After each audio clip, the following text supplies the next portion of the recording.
মৃত্যুকে যন্ত্রণা দেখেন। একটি তেলাপোকা, তেলাপোকা দেখছেন?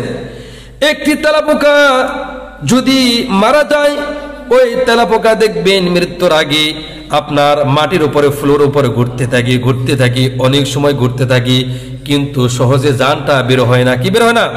সহজে জানটা বের হয় না। ঘুরতে থাকে প্রায় আধা ঘন্টা 20 মিনিট পর ওই আপনার তেলাপোকাটা আর ঘুরে না। কথা ঠিক কিনা আমার বন্ধুগণ?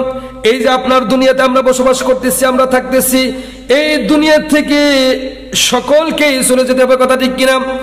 আজ হোক কাল হোক সকলকে এই দুনিয়া থেকে চলে যেতে হবে, কিন্তু কবরের মধ্যে থাকতে হবে। এই কবরে যাওয়ার আগে আপনার ঈমানটা ঠিক করতে হবে। কথা ঠিক কিনা আমার বন্ধুগণ? মানুষ মারা গেলে একটু খেয়াল করুন, মনোযোগ সহকারে শুনুন, মনটাকে নরম করে দিন। মানুষ যখন মারা যায় তখন মসজিদের মেঘ দিয়ে ঘোষণা করে দেওয়া। কথা ঠিক কিনা? ফজরের সময় ঘোষণা করে দেওয়া হয়, জোহরের সময় ঘোষণা করে দেওয়া হয়, মাগরিবের পর ঘোষণা করে দেওয়া হয়, অমুক লোক মারা গেছে, ইন্না লিল্লাহি ওয়া ইন্না ইলাইহি রাজিউন। এই কথাটা যখন শুনি তখন মানুষ বলা বলি করে, আহারে লোকটা কি নম্র ছিল, লোকটা কি ভদ্র ছিল। কথা ঠিক কিনা? লোকটা খুব নম্র ছিল, ভদ্র ছিল, অমায়িক ব্যবহার ছিল, লোকটার নেশার খুব ভালো ছিল। আহারে লোকটা দুনিয়া থেকে চলে গেল। আগামী গতকালকে চা খাইলাম, গতকালকে এক জায়গায় কথা বললাম, লোকটার সাথে কথা বললাম, কিন্তু লোকটা যে মারা যাবে কোনো কল্পনাও ছিল না। কথা ঠিক কিনা? এরকম করে মেঘ দিয়ে বলতে থাকে, এরকম করে বলতে থাকে। আপনার আমার একদিন মেঘ দিয়ে ঘোষণা করবে। কথা ঠিক কিনা? এই যে মেঘ দিয়ে ঘোষণা করবে, তখন বাড়ি থাকবে, জমি থাকবে, টাকা থাকবে, সবকিছু পড়ে থাকবে। বাড়ির পরিবার পরিজনকে সকলকে চলে যেতে হবে। ওই দিন আর কথা বলা যাবে না। সুবহানাল্লাহ। আমার বন্ধুগণ, একজন লোক যখন মারা যায়, সে আর কোনো কথা বলতে পারে না। ভিতরে রূহ ছিল। কি ছিল? ভিতরে একটা রূহ ছিল। আল্লাহ তাআলা বলেন, হাবিব, আপনাকে যদি আপনার উম্মতরা জিজ্ঞেস করে রূহ কি জিনিস, আপনি বলে দিন, ওয়ায়াসআলুনাকা আনির রূহ। আল্লাহু আকবার। ওয়ায়াসআলুনাকা আনির রূহ, আপনি বলে দেন এই রূহটা হলো আল্লাহ রাব্বুল আলামিনের একটু হুকুম। কার হুকুম? আল্লাহ সুবহানাহু ওয়া তাআলার হুকুম। যতক্ষণ পর্যন্ত আল্লাহর হুকুম থাকে ততক্ষণ পর্যন্ত রূহটা থাকে। যখন হুকুম আল্লাহ তাআলা হুকুম করেন, রূহটা বেরিয়ে আসে। সুবহানাল্লাহ। একটা লোক যখন মারা যায়, রাত্রে বেলায় বা দিনের বেলায় যখন আপনি শুইতে যাবেন, চক্ষুটা বন্ধ করবেন, মনে করবেন আপনি মারা গেলেন, দুনিয়া থেকে চলে গেলেন। আত্মীয় স্বজন, পাড়া প্রতিবেশী সকল লোক আপনাকে দেখতে আসবে। বাড়ির সবাই, সব আত্মীয় স্বজন কান্নাকাটি করবে। কথা ঠিক কিনা? আত্মীয় স্বজন জায়গায় জায়গায় ফোন দেওয়া হবে, জায়গায় জায়গায় খবর পৌঁছিয়ে দেবে। বিভিন্ন এই গ্রামের মধ্যে যতগুলো মসজিদ আছে, প্রত্যেকটা মসজিদে আপনার ঘোষণা করে দিবে। যেমন আজকে আমাদের মির্জাপুর কেন্দ্রীয় জামি মসজিদের ইমাম মাওলানা শফিকুল ইসলাম, তিনি দুনিয়া থেকে বিদায় নিয়েছেন। আল্লাহ তাআলা তার কবরটাকে জান্নাতের বাগান বানিয়ে দেন। বলেন আমিন। আর জোরে বলেন আমিন। এই দেশের যত হক্কানি উলামায়ে কেরাম, হক্কানি পীর বুজুর্গ যারা যারা যারা এই দুনিয়া থেকে বিদায় নিয়ে অন্ধকার কবরে শুয়ে আছে, আল্লাহ তাআলা যেন তাদের কবরগুলিকে জান্নাতের বাগান বানিয়ে দেন। বলেন আমিন। আমার বন্ধুগণ, আত্মীয় স্বজন সকলে আসবে, পাড়ার প্রতিবেশী আসবে, সকলেই কান্নাকাটি করবে, সকলের চোখে পানি। কথা ঠিক কিনা? সকলের চোখে পানি। এই পানি কিন্তু আপনার দুনিয়ার জন্য, টাকার জন্য খাম খাম করেছেন, ঘর বাড়ি জায়গা জমিন, স্ত্রী ছেলে মেয়ে সকলের জন্য আপনি খাম খাম করেছেন, কিন্তু কি আপনার কোনো আজকে কথা নাই। কথা ঠিক কিনা? আপনি খাটের মধ্যে শুয়ে আছেন, আপনি এত দামি খাটের মধ্যে শুয়ে আছিলেন। কথা ঠিক কিনা? আপনি যখন রাত্রি বেলায় শুইতে গেতেন, একটু খেয়াল করে শুনুন, রাত্রি বেলায় যখন শুইতে গেতেন, 1 লক্ষ টাকা খাটের দাম, 2 লক্ষ টাকা খাটের দাম, 50,000 টাকা খাটের দাম, ওর উপর আপনার জাজিম, আপনার তোষক, সুন্দর বিছানা, সুন্দর করে আরাম করে ঘুম পাড়তেন। কিন্তু আপনি যখন দুনিয়া থেকে বিদায় হয়ে গেলেন, আপনার পরিবার পরিজন সাথে সাথে আপনার খাটের দিকে নামাইয়া দিবি। সুবহানাল্লাহ। আপনার প্রিয়তমী স্ত্রী, আপনার ছেলে মেয়ে, বাড়ির সকলেই আপনার খাটে থেকে নামিয়ে দেবে। কথা ঠিক কিনা?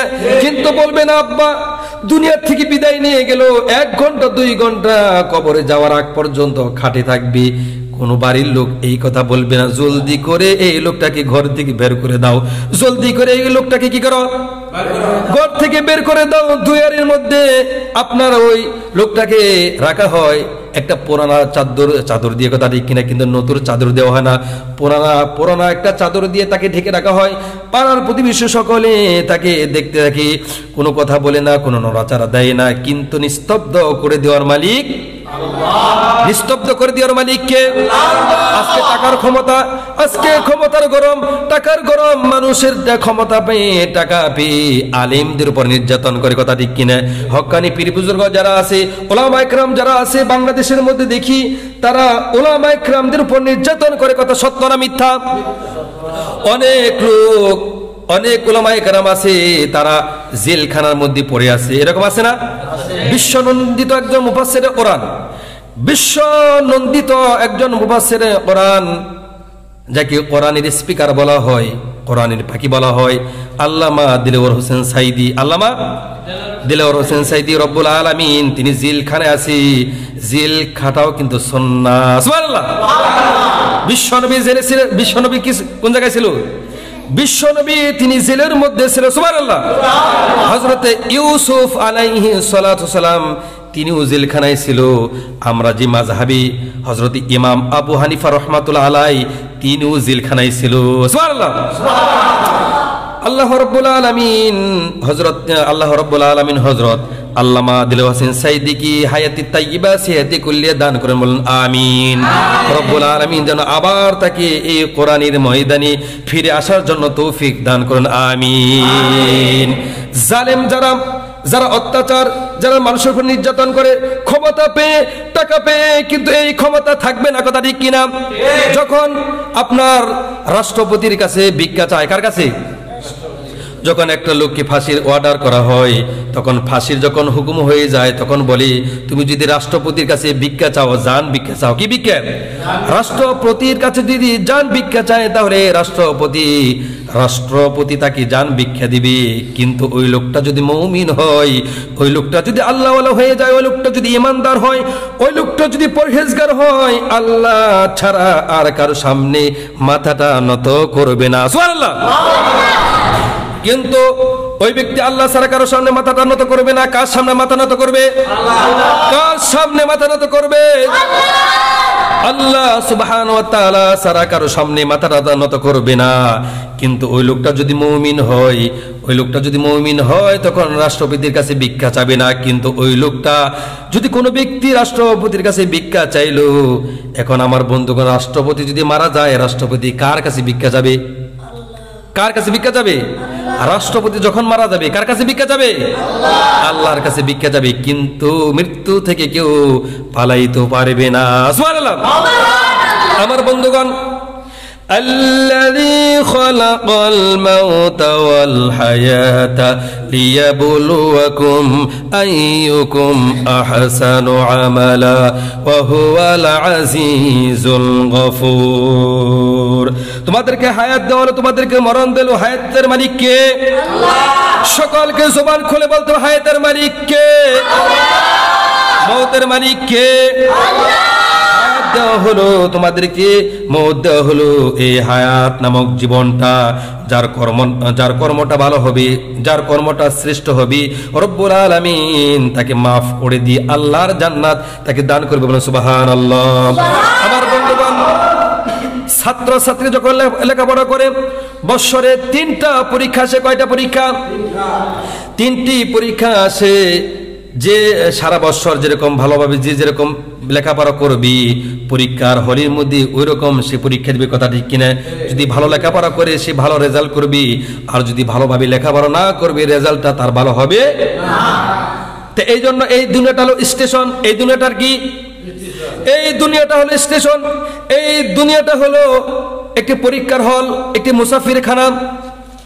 আমি স্টেশন কেন বললাম, পরীক্ষার হল কেন বললাম, মুসাফির খানাকে কেন বললাম? স্টেশনে যখন কোনো মানুষ কোনো জায়গায় যায়, স্টেশনে কয়েক মিনিট দাঁড়ায়, তখন গাড়ি যখন আসে, ওই গাড়িতে চড়ে তার গন্তব্যস্থলে ফিরে যায়, কথা ঠিক কিনা? এটা হলো স্টেশন। আপনার মৃত্যু নামক যখন গাড়ি আসবে, কি মৃত্যু নামক গাড়ি? কি গাড়ি? মৃত্যু নামক গাড়ি যখন আসবে তখন এই মৃত্যু নামক গাড়িতে চড়ে হয়তো আল্লাহর জান্নাতে যাবেন, না হয়তো আল্লাহর জাহান্নামে যাবেন। কথা ঠিক কিনা?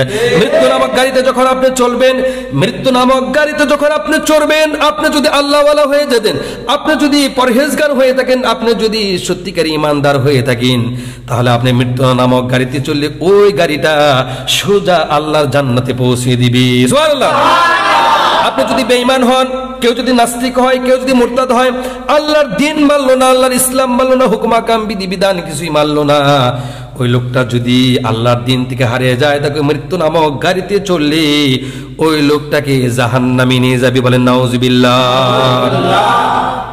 এখন জান্নাতে যাব না জাহান্নামে যাব? জান্নাতে যাব না জাহান্নামে যাব?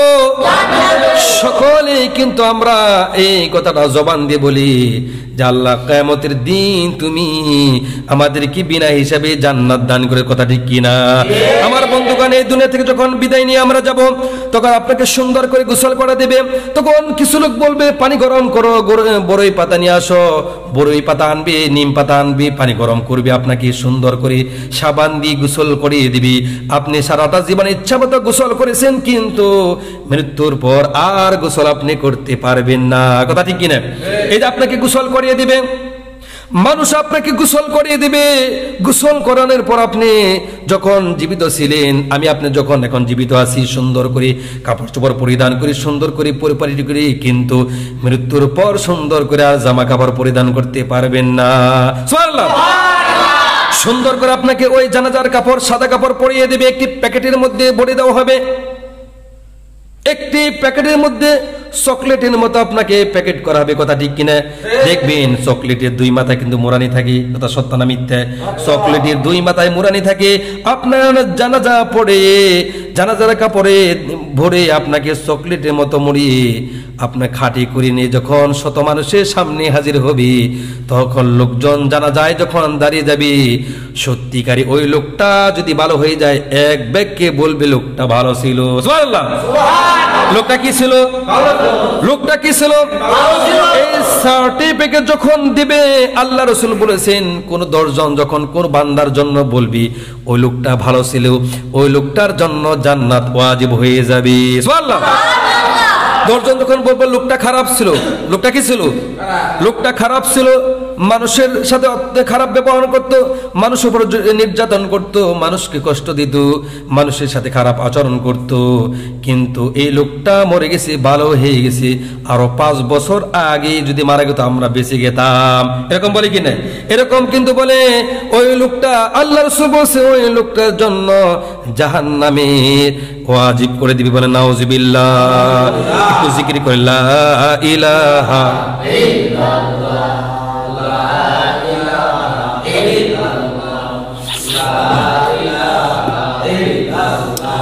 লা ইলাহা ইল্লাল্লাহ, লা ইলাহা ইল্লাল্লাহ, লা ইলাহা ইল্লাল্লাহ, মুহাম্মাদুর রাসূলুল্লাহ সাল্লাল্লাহু আলাইহি ওয়াসাল্লাম। এই যে কালিমা পড়লাম, এই কালিমা যদি আপনার সাথী না হয়, মৃত্যুর সময় যদি সাথী না হয়, আমার আপনার যদি মৃত্যুর সময় কাজে না গিয়ে জবান দিয়ে না পড়তে পারি, ওই লোকটা কখনো আল্লাহর জান্নাতে যেতে পারবে না। কথা ঠিক কিনা? এই কালিমা যদি আপনি না পড়তে পারেন, ওই লোকটার জায়গা কোথায় হবে? জাহান্নাম। এই জন্য আল্লাহ সুবহানাহু ওয়া তাআলার কাছে বলতে হবে, আল্লাহ, নামাজ পড়ে বলতে হবে, আল্লাহ, নামাজের হালাতে মৃত্যু দিও। কোন হালাতে? নামাজের হালাতে তুমি আমাকে মৃত্যু দিও। রমজানের মধ্যে তুমি মৃত্যু দিও। শুক্রবার জুমার দিন মৃত্যু দিও। ঈমান এবং আমলের হালাতে থাকার তৌফিক দিও। আল্লাহ যেদিন আজরাইল আসবে, কালিমা পড়তে পড়তে আমি যেন দুনিয়া থেকে বিদায় হয়ে যেতে পারি। বলে সুবহানাল্লাহ। আমার বন্ধুগণ, লোকটাকে যখন আপনার জানাজা পড়িয়ে দিবে, জানাজা পড়ানোর পর 3টা জিনিস সাথে যাবে। কয়টা জিনিস? কয়টা জিনিস? 3টা জিনিস সাথে যাবে। ওই 3টা জিনিস সাথে যাওয়ার পর 2টা জিনিস চলে আসবে, একটা থাকবে। কয়টা থাকবে? একটা থাকবে, 2টা চলে আসবে।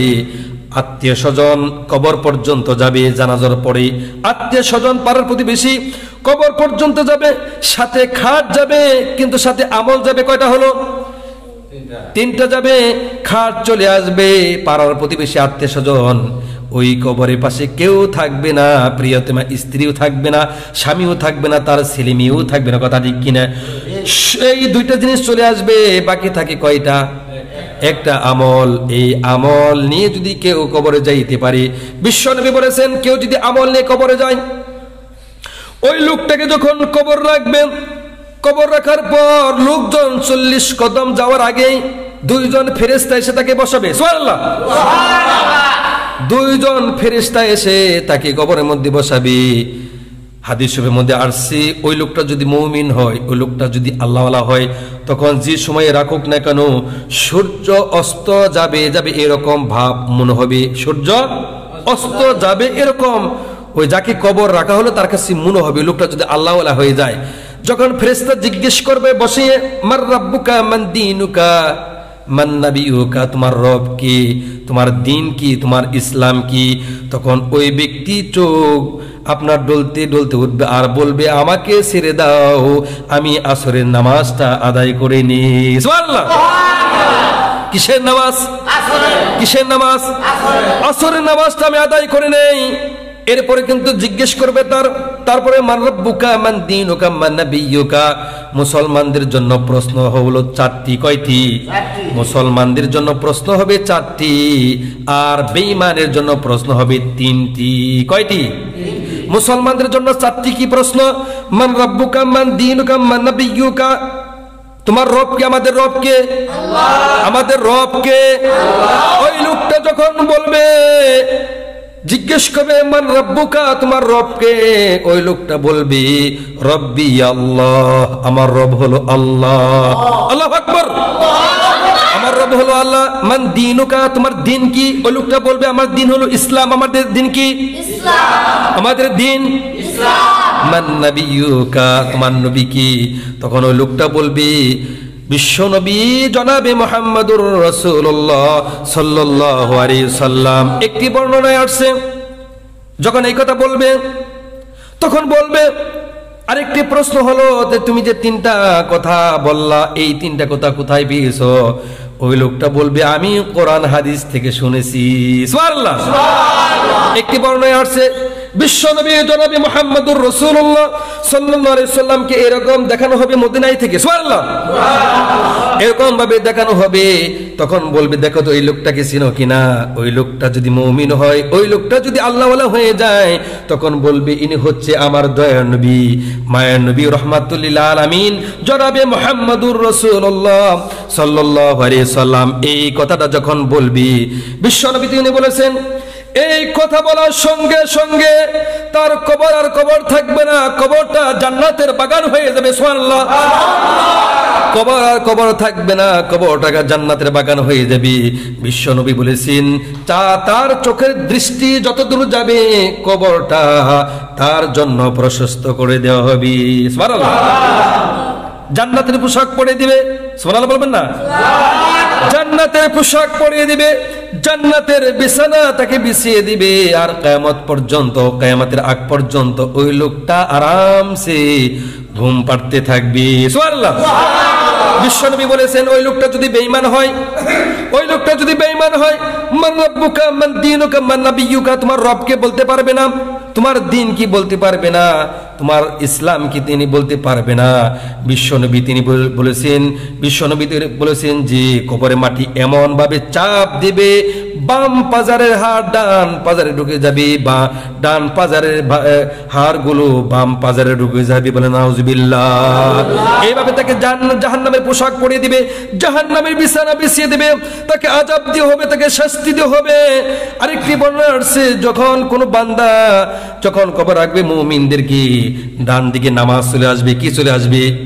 মুমিন যারা ডান দিকে নামাজ চলে আসবে, বাম দিকে আপনার রোজা চলে আসবে, মাথার দিকে হজ যাকাত চলে আসবে, আর পায়ের দিক থেকে ছোট ছোট দোয়াগুলো, ছোট ছোট আমলগুলো চলে আসবে, আর এই কোরআনটা তার বুকের উপরে চড়ে বসবে। সুবহানাল্লাহ। যতক্ষণ পর্যন্ত লোকটাকে জান্নাতের বিছিয়ে না দেওয়া হবে ততক্ষণ পর্যন্ত ওই দুইটা ফেরেশতার সাথে বিতর্ক করতে থাকবে। সুবহানাল্লাহ। ডান দিক থেকে আযাব দিতে পারবে না, ডান দিক থেকে আযাব দিবে কিন্তু পারবে না নামাজের জন্য। বাম দিক থেকে আযাব দিতে চাইবে মাটি, কিন্তু আযাব দিতে পারবে না। মাথার থেকে আযাব দিতে চাইবে কিন্তু আযাব দিতে পারবে না। আপনার পায়ের দিক থেকে আযাব দিতে চাইবে কিন্তু পারবে না। উপরে হলো বাঁশ, উপরে হলো আপনার তালায়, উপরে হলো মাটি। এই মাটি বাঁশ তালাই দেওয়া হয়, কথা ঠিক কিনা? উপর থেকে যখন আপনার চাপ দিবে কোরআনে কারীমের বরকতি, কোরআনে কারীমের কারণে আর আযাব দিতে পারবে না। সুবহানাল্লাহ। এজন্য হায়াতের মালিক কে? মওতের মালিক কে? সবকিছুর মালিক কে? আবার বন্ধুগণ, এই যে মৃত্যুর আরেকটি ঘটনা শোনাই। আপনার কবর রাখার পর, এই কবর রাখার পর যখন মানুষকে আমরা কবর রাখি একটা দোয়া পড়ি, মিনহা খলাকনাকুম ওয়া ফিহা নুঈদুকুম ওয়া মিনহা নুখরিজুকুম তারাতান উখরা। এই দোয়াটা পড়ে কিনা? পড়েন সবাই। মিনহা খলাকনাকুম ওয়া ফিহা নুঈদুকুম ওয়া মিনহা নুখরিজুকুম তারাতান উখরা। বান্দাকে যখন কবর রাখা হয় তখন রব্বুল আলামিন বলে, বান্দারে তোমাকে যে মাটি দিয়ে তৈরি করা হয়েছিল তোমাকে সেই মাটির মধ্যে রাখা হলো, কথা ঠিক কিনা? তোমাকে যে মাটি দিয়ে তৈরি করা হয়েছিল তোমার কি ওই মাটির মধ্যে রাখা হলো, আবার পুনরায় তোমাকে ওই মাটির থেকে জীবিত করা হবে। সুবহানাল্লাহ। অনেক লোক বলবে আমরা মরে গেলাম, আমাদের হাড্ডি গুড্ডি সমস্ত কিছু মাটির সাথে মিশে যাবে, আমাদেরকে কেউ উঠাতে পারবে না, এরকম কথা বলে না? আমাদেরকে কেউ আর উঠাতে পারবে না, আমাদের হাড্ডি গুড্ডি সব কিছু মাটির সাথে মিশে যাবে। বলা হয়েছে, একদম প্রশ্ন করে, হুজুর একটা লোককে কুমিরে খাইয়েছে, তাকে কেউ আল্লাহ তাআলা উঠাইতে পারবে? আগুনে পড়ে মরে গেছে, উঠাইতে পারবে? আপনার বিমানের মধ্যে বিমান ব্রাশ হয়ে আপনার মরে গেছে, তাকে কি উঠাইতে পারবে? রব্বুল আলামিন বলেন, যে যার যেখানে মরণ হয়েছে, যেভাবে হয়েছে, ওখান থেকে আমি রব্বুল আলামিন আবার তাকে জিন্দা করব। বলেন সুবহানাল্লাহ। আমার বন্ধুগণ, এই যে জিন্দা করবে কবর রাখার পর একটি দোয়া পড়ে, বিসমিল্লাহি ওয়া আলা মিল্লাতি রাসূলিল্লাহ, বিসমিল্লাহি ওয়া আলা মিল্লাতি রাসূলিল্লাহ। এখন আল্লাহ এবং আল্লাহর রাসূলের দলে উঠাইয়া দিলাম। সুবহানাল্লাহ। কার দলে উঠিয়ে দিলাম? কার দলে? আল্লাহ এবং রাসূলের দলে। কার দলে? রাসূলের দলে। কার দলে? আল্লাহ এবং আল্লাহ রাসূলের দলে উঠাইয়া দিলাম। কিন্তু সারাটা জীবন আপনি ধর্ম নিরপেক্ষবাদী বিশ্বাসী ছিলেন, সারাটা জীবন ইসলামের সাথে আপনি বিদ্বেষী করেছেন, শত্রুতা করেছেন। সারাটি জীবন হক্কানি পীর বুজুর্গ যারা আছে, উলামা একরাম যারা আছে, তাদেরকে খালি বাস দেওয়ার চিন্তা করেছেন। কি দেওয়া? সারাটা জীবন এই চিন্তা করেছেন বাস কিভাবে দেওয়া যায়, এই খেল, এই চিন্তা নিয়ে আপনি আলেমদেরকে নির্যাতন করেছেন, জুলুম করেছেন। কিন্তু আপনি আল্লাহ রাসূলের দল করেন নাই, বোতল মার্কা বাক্সর দল করেছেন। কি মার্কা? বোতল মার্কা বাক্সর দল করেছে। বিসমিল্লাহি ওয়া আলা মিল্লাতি রাসূলিল্লাহ। আমার বন্ধুগণ, একটি কথা শোনায়, বিসমিল্লাহি ওয়া আলা মিল্লাতি শেখ মুজিবুর রহমান চলবে? বিসমিল্লাহি ওয়া আলা মিল্লাতি জিয়া রহমান চলবে? বিসমিল্লাহি ওয়া আলা মিল্লাতি এরশাদ চলবে? বিসমিল্লাহি ওয়া আলা মিল্লাতি অমুক পীর চলবে? কিন্তু এই যে চলবে না, কবরের মধ্যে এইগুলা চলবে না। আপনি যদি আল্লাহ রাসূলের দল করে থাকেন, সত্যি আপনাকে আল্লাহ রাসূল এই আপনাকে গ্রহণ করবে। সুবহানাল্লাহ। একজন লোক আমি বুঝাই, সারাটা জীবন আওয়ামী লীগ করলো, সারাটা জীবন বিএনপি করলো। আওয়ামী লীগ করে যদি বিএনপির অফিসে যায়, তাকে তাড়াইয়া দিবে, কথা ঠিক কিনা? আর বিএনপি করার পর যদি আওয়ামী লীগে যায় অফিসে, তাকে তাড়াইয়া দিবি। তার কারণটা হলো আপনি বিএনপি করেছে, আপনি আওয়ামী লীগ করেছেন। সারাটা জীবন যদি আপনার ইসলামের উল্টা চলেছেন, ইসলামী দল করেন না, ইসলামী আন্দোলন করেন না, ইসলামী হুকুমত কায়েম হোক এটা আপনি চান নাই, কোরআনে কারীম পার্লামেন্টে যাবে, পার্লামেন্টে কোরআনের আইন চলবে। কিসের আইন? কোরআন দিয়ে আপনার দেশ চলবে, সমাজ চলবে, ব্যক্তিগত জীবন, পারিবারিক জীবন, এই কোরআন দিয়ে চলবে। আপনি চান নাই, আপনি চেয়েছেন কিভাবে আলেমদেরকে মারা যায়, কিভাবে আলেমদেরকে হত্যা করা যায়, কিভাবে আলেমদেরকে ফাঁসির মঞ্চে ঝোলানো যায়, এটা আপনার পরিকল্পনা ছিল। সারাটা জীবন এটা যদি করে থাকেন, মৃত্যুর সময় নেতাদেরকে যখন কবর রাখা হবে, তখন যদি বলে মার রাব্বুকা মান দীনুকা মান নাবিয়্যুকা, ওই লোকটা যদি বলে যে আমি আওয়ামী লীগ করেছি, ওই লোকটা যদি বলে যে আমি বিএনপি করেছি, ওই লোকটা যদি বলে যে আমি জামাত ইসলাম করেছি, ওই লোকটা যদি বলে যে আমি এর সাথে পার্টি করেছি, ক্ষমা পাবে? কি বলেন, পাবে? ক্ষমা কিন্তু পাবে না। ওই কবর রাখার পর বলবে বিসমিল্লাহি ওয়া আলা মিল্লাতি রাসূলিল্লাহ, আল্লাহ রাসূলের দলের সাথে যখন আপনার মনটা, হৃদয়টা, আপনার আমল আখলাকটা মিলে যাবে, তখন আল্লাহ রাসূল, আল্লাহ এবং আল্লাহ রাসূল বলবে তাকে আমি আমার দলের মধ্যে উঠাইয়া নিলাম। সুবহানাল্লাহ। কিন্তু যদি আপনি আল্লাহ রাসূলের বিরুদ্ধে থেকেছেন, আলেমদের বিরুদ্ধে যদি থাকেন, কোরআনের বিরুদ্ধে যদি থাকেন, আল্লাহ রাসূল কখন আপনাকে গ্রহণ করতে পারবে না। কথা ঠিক কিনা? আমার বন্ধুগণ, আরেকটি হাদিস শোনাই, এই হাদিসটা বলে শেষ দেব। রাসূল আরবি সাল্লাল্লাহু আলাইহি সাল্লাম কিছু সাহাবীদেরকে নিয়ে রাস্তায় চলতে হঠাৎ করে সাহাবীদেরকে বললে, ও আমার সাহাবীরা, খেজুরের ডাল নিয়ে আসো। কিসের ডাল? কিসের ডাল? খেজুরের ডাল নিয়ে আসো। খেজুরের একটা ডাল নিয়ে আসলো। একটা ডাল দুইটা টুকরা করে দুইটা কবরে দিলেন। আমাদের দেশে আমরা মানুষ মারা গেলে এই কবরের মধ্যে খেজুরের ডাল গাড়ি কিনে, কিন্তু গাড়তে বিষয়টা এমন নয়, আর গাড়া যাবি না তাও না। এটা হলো দুইটা কবরে যখন দুইটা খেজুরের ডাল গেড়ে দিলেন, সাহাবারা বললেন, ইয়া রাসূলুল্লাহ, ইয়া হাবিবাল্লাহ, ইয়া রাসূলুল্লাহ, ইয়া হাবিবাল্লাহ, আজকে যেরকম করলেন ইতিপূর্বে কখনো এরকম করেন নাই। এর কারণটা কি? বিশ্বনবী বলেন, সাহাবীরা রে, দুইটা কবরে এরকম ভীষণ আযাব হচ্ছে, এই আযাবের কারণে আমি সামনের দিকে পা বাড়াইতে পারলাম না। সুবহানাল্লাহ। বিশ্বনবী বললেন সাহাবীদেরকে, আমি সামনেও যে এরকম দেখি, পিছনেও এরকম দেখি, ডানে ওরকম দেখি, বামে ওরকম দেখি, উপরে ওরকম দেখি, নিচেও ওইরকম আল্লাহ তাআলা আমাকে দেখার সুযোগ করে দিয়েছেন। সুবহানাল্লাহ। আমি দুই কবরে দুই রকম শাস্তি দেখতে পাচ্ছি। এক কবরে শাস্তি হলো সে পবিত্রতা অর্জন করতো না। কি করতো না?